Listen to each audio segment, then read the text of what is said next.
35, 36, 37 টাকা দামের পাঞ্জাবি, 3 লক্ষ টাকা দামের মোবাইল, এগুলো কোথেকে আসে? কত টাকা বেতনে চাকরি করেন? আপনাদের অনেস্ট আর্নিং এর সোর্স ডিক্লেয়ার করা হয়েছে। আগের সরকার বলেছিল ডিক্লেয়ার করবে, করে নাই। আপনারা তো শহীদের রক্তের উপর পাড়া দিয়ে উপদেষ্টা হয়েছেন, এবং গতকালকে দেখলাম, গতকালকে আজকের পত্রিকাতেও আছে, কেউ কেউ বলছেন যে আপনাদের প্রতিনিধি সরকারে থাকতে হবে।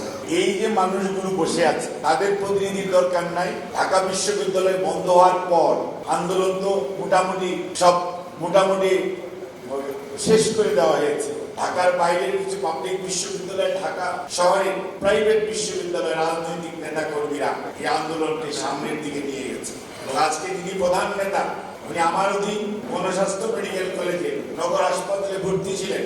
আমার বউ উনার ছবি তুলে নূর খানকে দিয়ে বিদেশে পাচার করেছে। তারপরে পৃথিবীর মানুষ জানতে পেরেছে আপনাকে কিভাবে নির্যাতন করা হয়েছে। আপনারা সব ভুলে গেছে। 75 বছর রাজনীতি, 60 বছরের রাজনীতিবিদ, তাদেরকে নিয়ে সমালোচনা করেন, স্বাধীনতার ঘোষকের ছবি নিয়ে অবমাননা করেন। জাতির নেতৃত্বকে, জাতীয় নেতৃবৃন্দকে আপনারা কথা বলার সময় আয়নায় চেহারা দেখেন। এই যদি হয় 30, 32, 25, 27 বছরের আগামী ভবিষ্যৎ প্রজন্মে, আমি বলছি না সবাই একই মত, দ্যাট ইজ দি রিফ্লেকশন। এটির জন্য কিন্তু 6 বছরের বাচ্চাও শহীদ হয় না, এবং আমাদের এই সাগর উনি বলেন 65 জন সাংবাদিক, 67 জন সাংবাদিক মারা গেছে। আপনাদের তো খুঁজে বের করা উচিত যে 62র ছবি ছাপালো আফতাব ভাই কি জন্য মারা গেল, কি জন্য?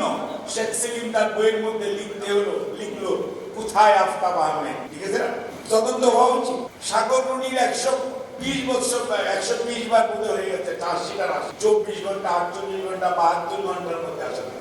এই ওয়ার্ডের কমিশনার চৌধুরী আলম কোথায় হারায় গেল? ওই লোকগুলো কাদের ডিউটি ছিল, কারা তুলে নিল?